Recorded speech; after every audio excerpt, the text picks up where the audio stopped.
नमस्कार, मैं ऋचा सिंह और आप देख रहे हैं सी न्यूज भारत। वक्त हो चुका है न्यूज बुलेटिन का।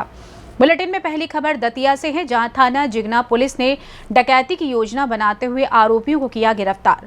वहीं आगे बात करेंगे एटा की, जहां मोहल्ला तिवारियान में फांसी के फंदे पर लटकता मिला विवाहिता का शव। साथ ही अगली खबर महाराजगंज से सामने आ रही है, जहां तेज रफ्तार पिकअप की ठोकर से एक व्यक्ति गंभीर रूप से हुआ घायल, जिला अस्पताल किया गया रेफर।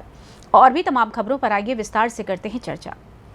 खबर बेमेतरा से है, जहां प्रदेश के कृषि जल संसाधन मंत्री रविंद्र चौबे ने अपने प्रवास के दौरान बेमेतरा जिले के विकास खंड साजा के नगर पंचायत देवकर शिवनाथ नदी में करीब 5 करोड़ लागत से बनने वाले तटबंध निर्माण का भूमि पूजन किया। इस दौरान चौबे ने कहा कि देवकर नगर पंचायत में विकास खंड की गंगा बह रही है और आने वाले समय में और भी विकास कार्य होंगे।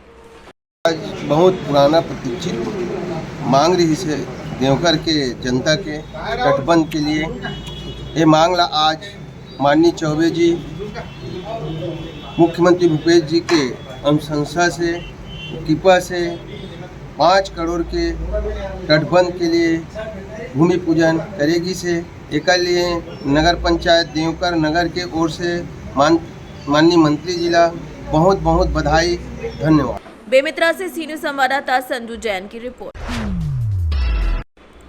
खबर दतिया से, जहां पुलिस कप्तान प्रदीप शर्मा के निर्देशन में एसडीओपी बड़ौनी दीपक नायक ने पुलिस कंट्रोल रूम में प्रेस वार्ता की। इस दौरान उन्होंने बताया कि जिगना थाना पुलिस द्वारा कल मुखबिर की सूचना प्राप्त हुई कि 5-6 हथियारबंद बदमाश एक पेट्रोल पंप के पीछे पहाड़ी की आड़ में छुपे हुए थे और पेट्रोल पंप पर डकैती की योजना बना रहे थे। जिसके बाद पुलिस पेट्रोल पंप के पास पहुंची और दबे पांव आरोपियों के नजदीक पहुंचकर चुपकर आरोपियों की वार्तालाप को सुना तो आरोपी डकैती डालने की योजना के संबंध में चर्चा कर रहे थे, जिसके बाद घेराबंदी करके तीनों को गिरफ्तार कर लिया गया है। आरोपियों के खिलाफ उचित कार्रवाई करते हुए उन्हें जेल भेज दिया गया है।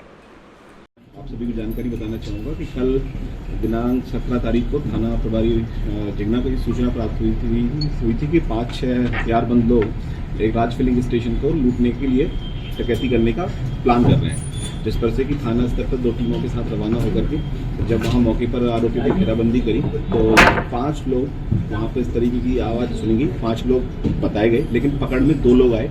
2 लोग जो पुलिस के पास पकड़ में आए उनमें से दीपक उर्फ मजनू परिहार है, जो कि निवासी उदगुआ, और रोहित परिहार, वो भी उदगुआ के। उन दोनों आरोपियों को जब पकड़ा गया तो उनमें से एक के पास से ये 315 बोर की सेल्फ मेड हाथ की बनी हुई राइफल और एक ये संबल, ये दोनों आरोपियों से बरामद किया गया। और इनके जो 3 शेष साथी थे, कृष्णा परिहार, नारू परिहार और अंधु परिहार, ये तीनों रात का फायदा, अंधेरे का फायदा उठाकर भागने में सफल हो गए। बाकी शेष 2 आरोपी हमारे साथ पकड़ में आए, जिनसे पूछताछ पे जब पूछताछ की गई तो इन्होंने ये भी बताया कि दिनांक 16 तारीख को उदगुआ में ही कामता प्रसाद दुबे जी के घर में भी इन्होंने एक चोरी की वारदात को अंजाम दिया था। इस चोरी की वारदात जो करी गई थी 16 तारीख की, उसमें 4 आरोपी शेष जो पकड़े गए हैं, मतलब 2 पकड़े गए वो, और जो 2 फरार हुए वो कॉमन है। एक इसमें से अंधु परिहार बस डकैती की योजना में इनके साथ में शामिल था।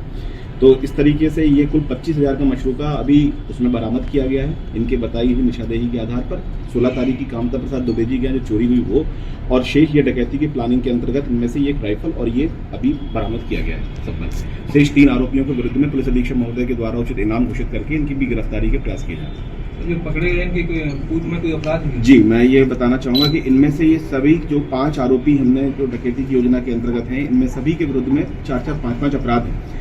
और इसमें से दीपक उर्फ मजनू और कृष्णा, इनसे हमने लास्ट ईयर भी मतलब 17 मोटरसाइकिल भी हमने इन्हीं आरोपियों से जब्त करी थी। तो ये संपत्ति संबंधी अपराध है। सभी के पास में 3-3, 4-4 अपराध सभी के विरुद्ध में पंजीबद्ध है। किसी के विरुद्ध में 8 अपराध भी पंजीबद्ध।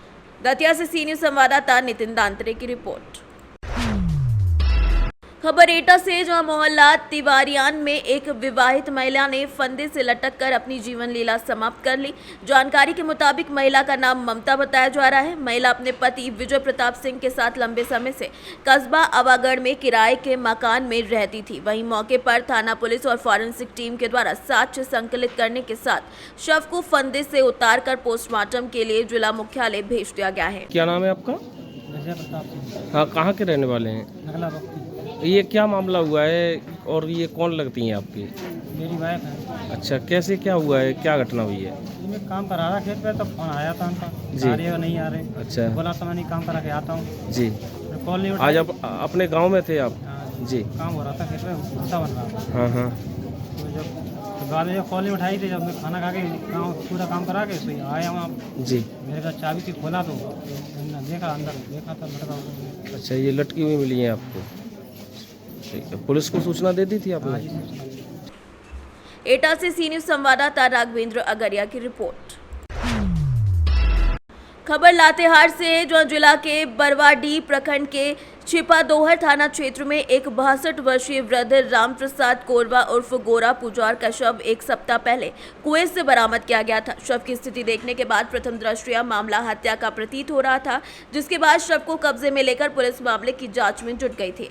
बता दें कि वृद्ध का शव पत्थर और रस्सी से बांधकर 11 अप्रैल को कुएं में डाल दिया गया था। वहीं हत्या में शामिल 4 लोगों से पूछताछ की गई, जिसके बाद हत्या में शामिल लोगों ने कबूल किया कि वो लोगों की हत्या की गई है। बड़ी बात यह है कि हत्या में शामिल सभी लोग एक ही परिवार के थे। वहीं हत्या किए जाने का कारण आपसी रंजिश बताया गया। देखिए, दिनांक 9/4/2023 को मुंडू बाजार रामप्रसाद कोरबा उर्फ गोरा पुजार आया हुआ।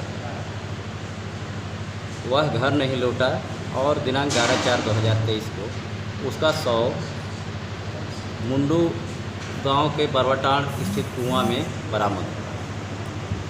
शव को बरामद करने पर पता चला कि इसकी हत्या की गई,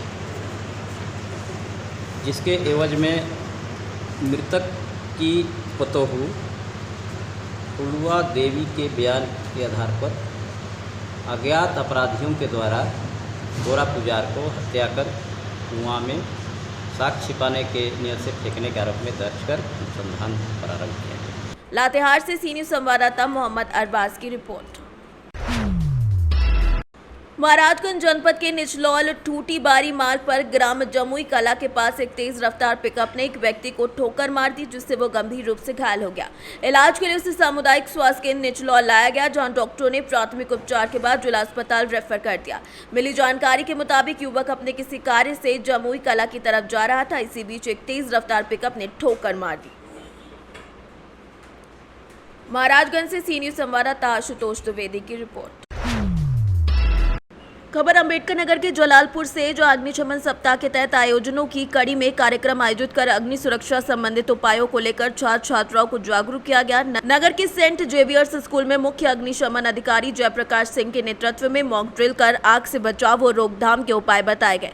5 तरह से लगने वाली आग की जानकारी देते हुए अग्निशमन विभाग की टीम ने मौके पर सिलेंडर में लगी आग को बुझाकर आग से लड़ने के गुर सिखाए। साथ ही साथ छात्र छात्राओं को जानकारी देते हुए सुमित चौहान ने कहा कि प्रत्येक वर्ष अग्निकांड से न केवल कई हजार बल्कि कई संपत्ति का भी नुकसान होता है, इसीलिए इसके प्रति सचेत भी रहना चाहिए और अगर ऐसी घटना हो जाती है तो क्या करना चाहिए ये भी पता होना चाहिए।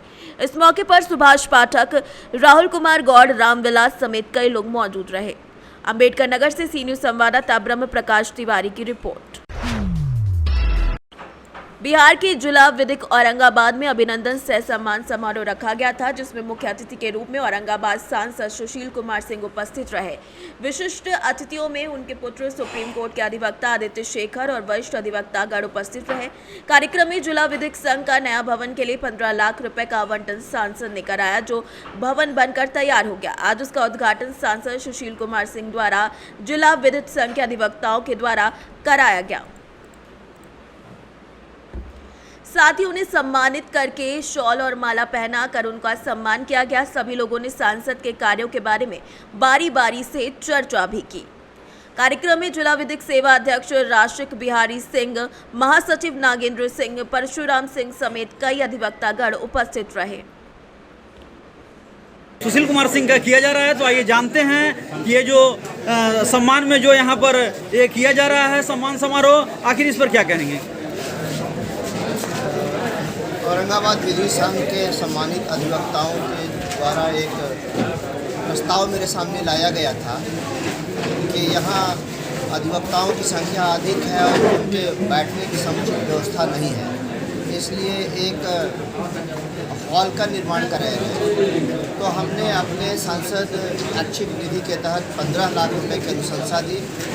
आज उसी भवन का लोकार्पण हुआ मुझे ये बताते हुए खुशी हो रही है कि हमारे उन अधिवक्ता भाई या बहन जिनके पास स्थान का अभाव था, जिसके अभाव में वो लोग अपना न्यायिक कार्य अच्छे से संपन्न नहीं करा पाते थे, आप वो उसी भवन में बैठकर अपने कार्य को कर सकेंगे।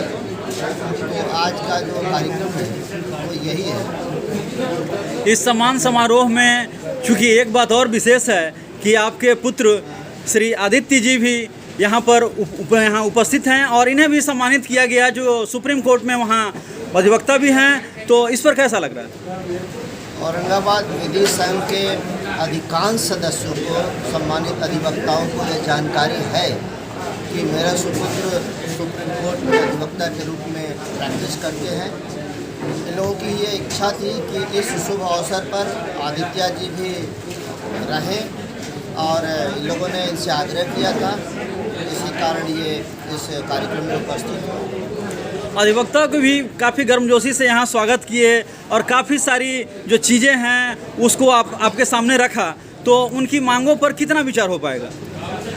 इसके आगे भी कुछ प्रस्ताव मेरे सामने लाया गया है, हम उस पर अपनी सहमति व्यक्त करते हैं और हमने अपने अधिवक्ता भाई या जो हमारे अभिभावक हैं उनको ये कहा है कि जो भी संभव हो सकेगा अपने सम्मानित अधिवक्ता के लिए, अधिवक्ता संघ के लिए हम निश्चित रूप से करेंगे। और ये करना इसलिए भी मैं आवश्यक समझता हूँ कि भारत की जो सुदृढ़ न्याय प्रणाली है वो अधिवक्ताओं के माध्यम से ही संचालित होती है। करोड़ों लोगों को न्याय दिलाने का काम हमारे यही सम्मानित अधिवक्ता करते हैं। आज देश के अंदर कुछ लोगों को ऐसा लग रहा है कि भारत का संविधान खतरे में है। भारत का संविधान दुनिया का बेमिसाल संविधान है और उसी संविधान की सुदृढ़ न्याय प्रणाली है, जिसको यहाँ के सम्मानित अधिवक्ताओं के कारण ही संचालित की जाती है, जो करोड़ों लोगों के न्याय दिलाते हैं। तो इसलिए मैंने अधिवक्ताओं से भी इस बात पर चर्चा की, प्रतिक्रिया उनसे ली।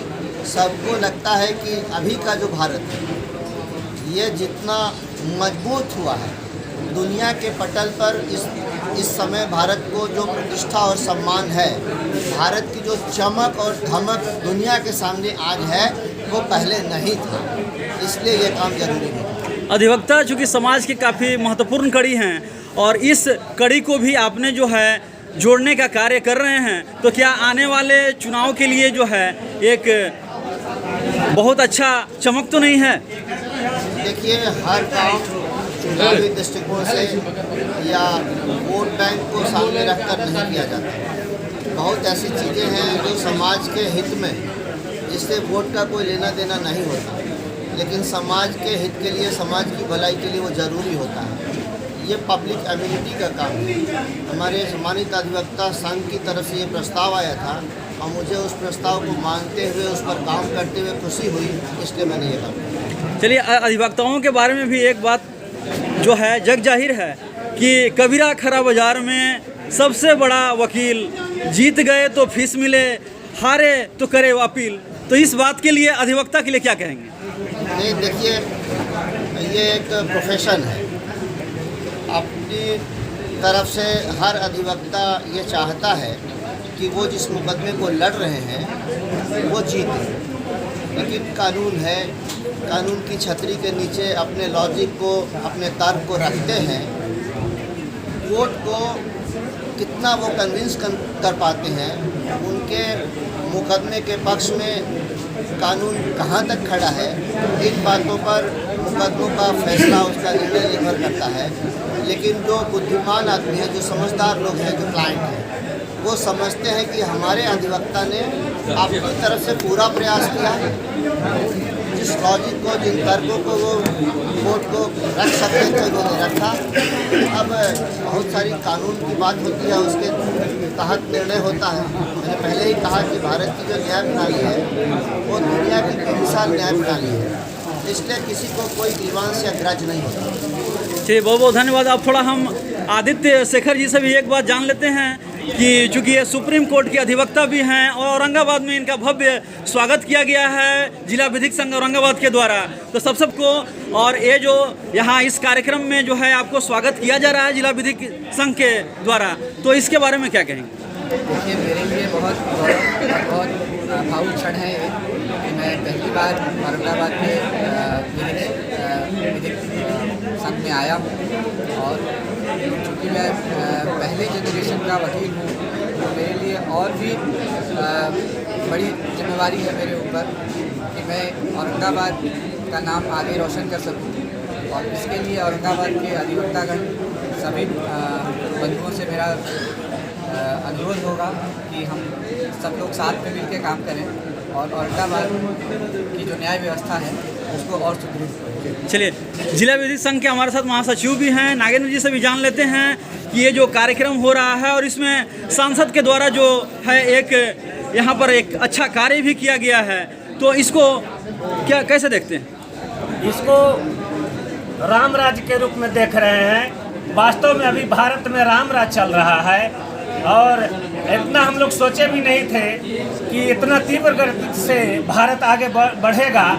आज जो दुनिया में भारत का मान सम्मान बढ़ा है, जो हम विकास कर रहे हैं, ये हमारे माननीय सांसद, माननीय प्रधानमंत्री का ही देन है कि आज हम लोग राम राज्य के रूप में अपना कदम बढ़ा चुके हैं। और जिला विधिक संघ औरंगाबाद का जो भविष्यवाणी होता है वो कभी बेकार नहीं जाता है। आप अगले लोकसभा चुनाव के बाद आएंगे तो देखेंगे कि निश्चित रूप से आपको जो काम ना किया गया है जिला विधिक संघ औरंगाबाद की ओर से वो सत्य चरितार्थ होते हुए नजर आएगा। मतलब सांसद के कार्य से खुश हैं? बिल्कुल खुश हैं, सांसद के कार्य से खुश हैं, इसीलिए तो लगातार सांसद बनते आ रहे हैं। अब हम लोग अगला बार खुश होंगे जब केंद्रीय मंत्री के रूप में इस बार में पधारेंगे तो हम लोग को खुशी का ठिकाना नहीं रहेगा। चलिए, बहुत बहुत धन्यवाद। ये थे हमारे साथ जिला विधिक संघ। अपने छोटे भतीजे को आशीर्वाद देते हैं कि आपको अपने पिता का जो पूर्वजों का जो संस्कार है उसको आगे बढ़ाते रहना है और निश्चित रूप से बढ़ाएंगे और इनमें भी बहुत बड़ा परिवर्तन देखेंगे आने वाले समय।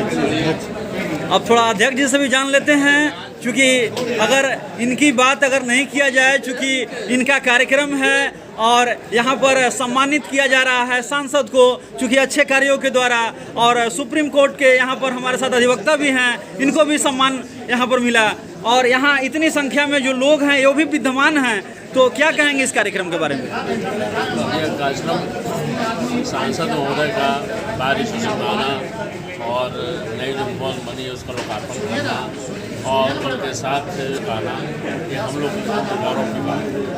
और दूसरी बात, सांसद जी ने हमसे कहा था, उसी समय मुझे लगा कि वकीलों के प्रति इनका नज़रिया कितना स्पष्ट है, कितना गर्व अनुभव करते हैं। जब उनका मुझे गर्व है कि मैं आप अधिवक्ता का मैं पिता बन 10 साल की आजमाइश के बाद तो मैंने इसे निवेदन किया कि आप जब भी आप औरंगाबाद में आएँ तो लोकार्पण समारोह में अपने लड़के को आदित्य जी को जरूर साथ लेते आएंगे और हमारी बात मानी, इसके लिए मैं इनका ली हूँ।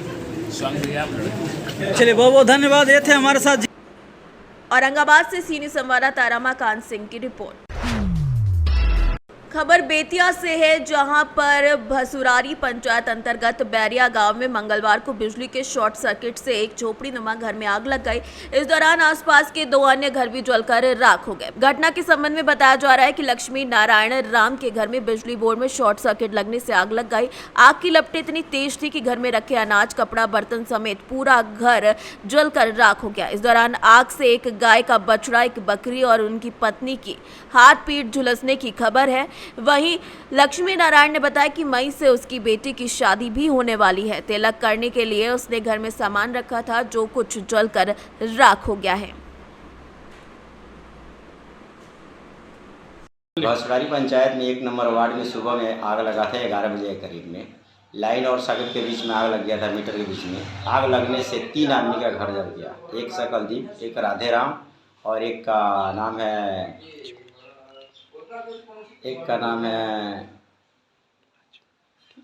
लक्ष्मी नारायण। एक का नाम है लक्ष्मी नारायण। उसका लक्ष्मी नारायण का लड़की का शादी था 27 मई का। आग लग गया। उसके बाद में उसका जितना शौकीन हुआ था, फर्नीचर का सामान और कपड़ा लता सारा कुछ बनकर तैयार था, क्योंकि वो गरीब आदमी है। पहले से एक दूसरे से मांग उनका सब रेडी कर दिया था, पूरा आग जल कर राख हो गया। प्रशासन हम से- यही करते हैं कि प्रशासन से उसका मुआवजा का मांग करते हैं, कुछ उसको हेल्प मिले। बिजली बोर्ड से आग लग गई लो और द्वार सब जल गई। हमनी के पूरा जनता गाँव के लोग आके बुतावल हो। का क्षति भइल बा? छत्ती धान चाउर कपड़ा लता, लड़की के शादी ठीक कइल रहनी, इस शादी में कुछ बर्तन किन रहनी, कपड़ा ई सब जर गइल, सब खत्म हो गइल, कुछ नहीं। माल एगो जर गई, एगो बकरी जर गई। का नाम पड़ी रहो? आ उमापति देवी हमार पत्नी जर गईली और जर गइल बा पूरा। बेतिया से सी न्यूज संवाददाता विनोद कुमार की रिपोर्ट। खबर हरदोई से, जो मानसिक मंदित सावित्री देवी और वर्ष बाद मंगलवार को फर्रुखाबाद स्थित अपने गांव टिमरुआ वापस पहुंच गई। वो 1 साल से हरदोई के नटबीर पुलिया स्थित मिशन आत्म संतुष्टि भवन में रहकर स्वास्थ्य लाभ ले रही थी। लंबे समय तक चले इलाज, योग और काउंसलिंग के बाद उनका स्वास्थ्य लगभग ठीक हो गया। खुद को स्वस्थ महसूस करने के बाद उन्होंने संस्था के संरक्षक राजवर्धन सिंह राजू भैया को अपने परिवारजनों और गांव का पता बताया। इस पर राजवर्धन सिंह ने घर वालों को सूचना भेजकर बुलाया। फर्रुखाबाद से आकर हरदोई सावित्री के परिजन मंगलवार को उन्हें वापस ले गए।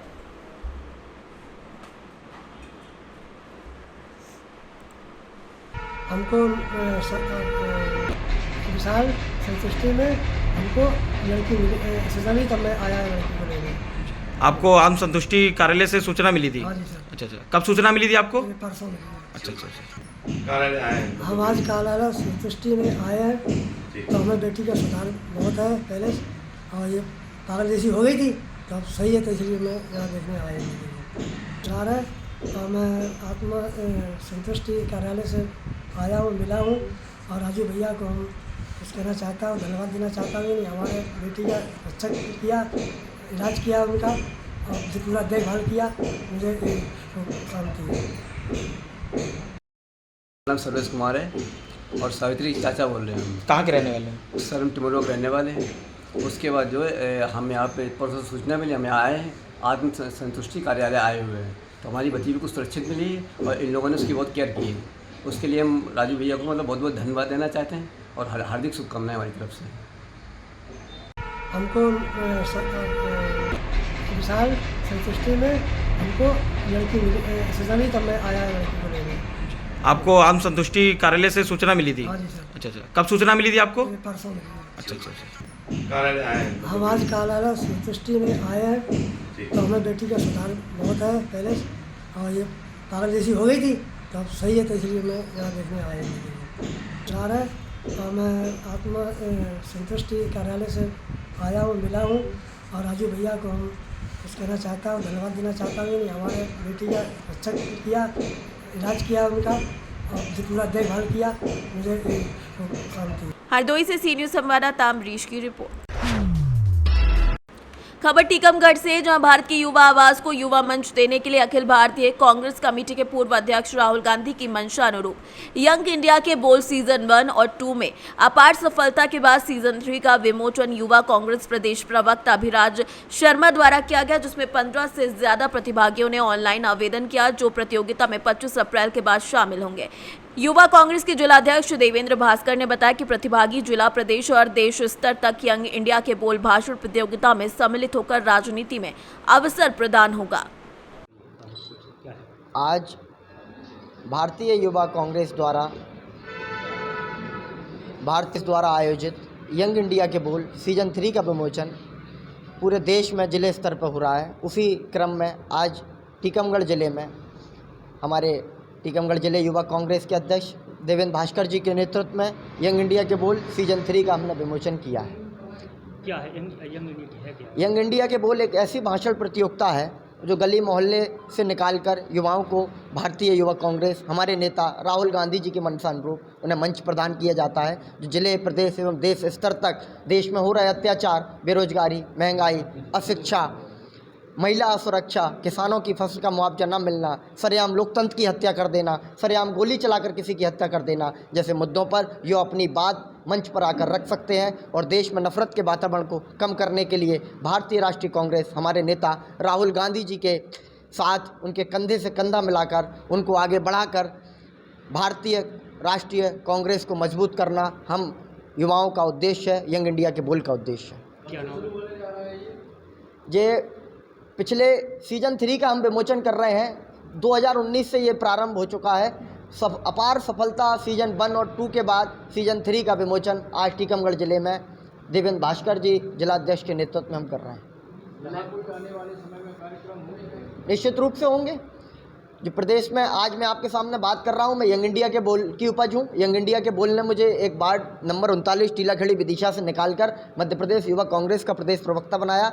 यही उद्देश्य भारतीय युवा कांग्रेस का है, यही उद्देश्य मध्य प्रदेश युवा कांग्रेस का है, यही उद्देश्य अखिल भारतीय कांग्रेस कमेटी का है, यही उद्देश्य मध्य प्रदेश कांग्रेस कमेटी का है कि गली मोहल्ले से अच्छे युवाओं को हम जिला, प्रदेश एवं देश स्तर तक भेजें और देश में नफरत के को कम करने के लिए भाई यंग इंडिया के बोल के माध्यम से मंच मिले और देश में एकता ही नहीं एक रूपता का संदेश भारतीय युवा कांग्रेस द्वारा हम देश हित में दें।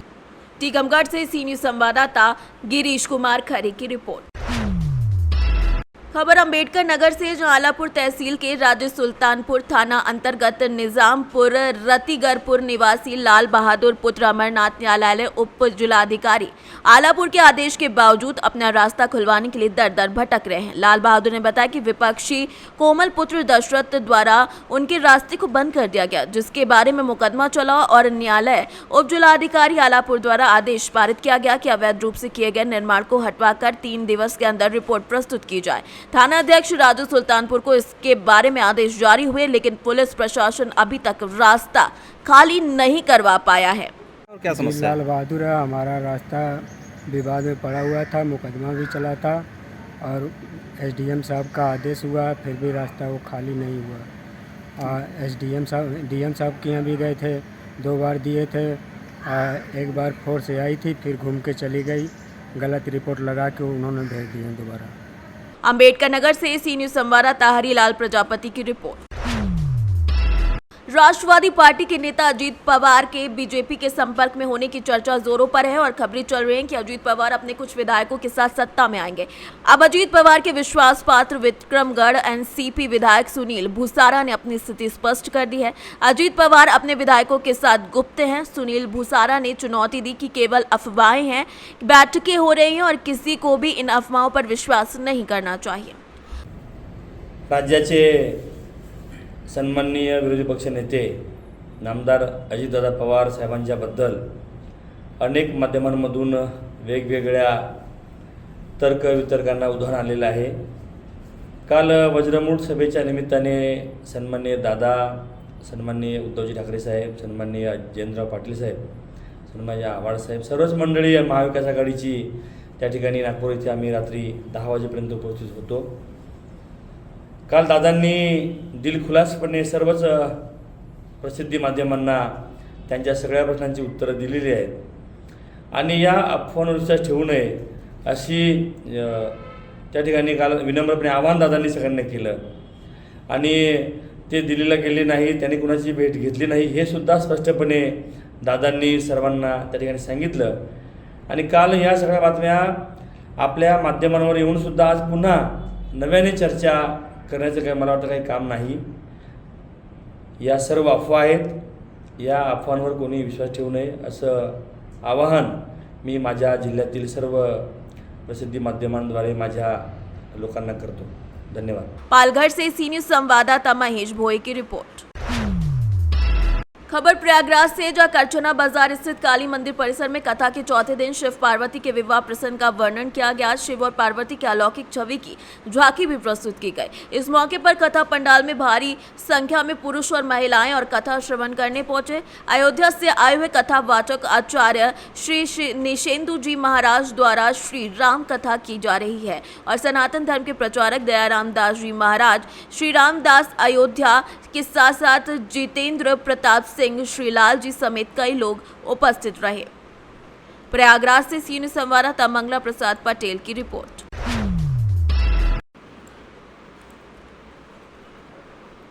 खबर कासगंज से, जहां जिला निर्वाचन जिलाधिकारी हर्षिता माथुर और पुलिस अधीक्षक सौरभ दीक्षित ने आज नगरीय निकाय सामान्य निर्वाचन 2023 के तहत शुरू हो रही नामांकन स्थल का निरीक्षण किया। इस प्रकार पटियाली के भागवत राष्ट्रीय इंटर कॉलेज में बनाए गए नामांकन स्थल का भी निरीक्षण किया गया। नामांकन स्थल पटियाली में 96 नामांकन पत्र खरीदे गए। नगर पंचायत पटियाली, मोहनपुर, भरगैन समेत कई जगहों पर लोगों ने नामांकन किया। नामांकन कक्षों में सीसीटीवी सुरक्षा व्यवस्था और वीडियोग्राफी और रूट आदि की व्यवस्था का विशेष ध्यान रखा जाए, ऐसे दिशा निर्देश दिए गए। इस दौरान जिला निर्वाचन अधिकारी, जिला अधिकारी हर्षिता माथुर, पुलिस अधीक्षक सौरभ दीक्षित, पटियाली एसडीएम रविंद्र कुमार, तहसीलदार निधि पांडे समेत कई लोग मौजूद रहे। कासगंज से सी न्यूज़ संवाददाता भीष्मपाल की रिपोर्ट। खबर मध्य प्रदेश के रीवा जिले से, जहां पर आज SP Vivek Singh, additional SP Anil Sonkar, CSP Shivali Chaturvedi के निर्देश पर रीवा में पीएम मोदी की होने वाली सभा को देखते हुए रीवा पुलिस अलर्ट मोड पर है। वहीं सीएसपी शिवाली चतुर्वेदी ने रीवा के सामान थाना, सिविल लाइन थाना, चोरहटा थाना, बिछिया थाना, अमटिया थाना समेत कई जगहों पर चीजों को चेक किया। आपको बता दें कि 24 अप्रैल को भारत के प्रधानमंत्री मोदी रीवा दौरे पर हैं। इस दौरान रीवा पुलिस प्रशासन अलर्ट मोड पर है। इस दौरान सामान थाना क्षेत्र अंतर्गत कई शराबखोरी करते हुए युवकों को पकड़ा गया है। इस पूरे मामले पर शिवाली चतुर्वेदी नगर पुलिस अधीक्षक का क्या कहना है, आइए आपको सुनाते हैं। आज वरिष्ठ अधिकारियों के निर्देशानुसार प्रधानमंत्री महोदय के भ्रमण कार्यक्रम को देखते हुए शहर में सघन चेकिंग अभियान चलाया जा रहा है और ये चेकिंग दिनांक 24-25 तक ऐसे ही सघन चेकिंग चलती रहेगी, जिसमें हम आने जाने वाले प्रत्येक वाहन को चेक कर रहे हैं। साथ ही उनकी नाम, नंबर, डिटेल, मोबाइल नंबर, कहां से आ रहे हैं, क्या काम से आए हैं। अगर कोई बाहर से आता है उनकी आउटर में भी चेकिंग स्टार्ट हो गई है। बाईपास पर भी चेकिंग लगी हुई है। पूरे शहर में सभी थाना प्रभारियों द्वारा चेकिंग लगाई गई है और इनको विशेष बल भी उपलब्ध कराया गया है वरिष्ठ अधिकारियों के माध्यम से। जी हाँ, 4 व्हीलर अब कंटिन्यू चेक की जाएंगी। किसी भी समय, किसी भी स्थान पर थाना प्रभारियों द्वारा चेकिंग लगा दी जाएगी। इनको पर्याप्त रिसोर्सेज दिए जा चुके हैं, बल भी दिया जा चुका है, तो शहर में किसी भी समय ये चेकिंग जारी रहेगी। अभी वर्तमान में चेकिंग समान तिराहा, ताला हाउस, पीटीएस चौराहा, एसएएफ चौराहा, इटौरा बाईपास, चौराटा बाईपास इत्यादि स्थानों पर चल रही है। रीवा से सी न्यूज़ संवाददाता अर्जुन तिवारी की रिपोर्ट। फिलहाल के लिए न्यूज बुलेटिन में बस इतना ही। देश दुनिया की तमाम खबरों को जानने के लिए देखते रहिए सी न्यूज़ भारत।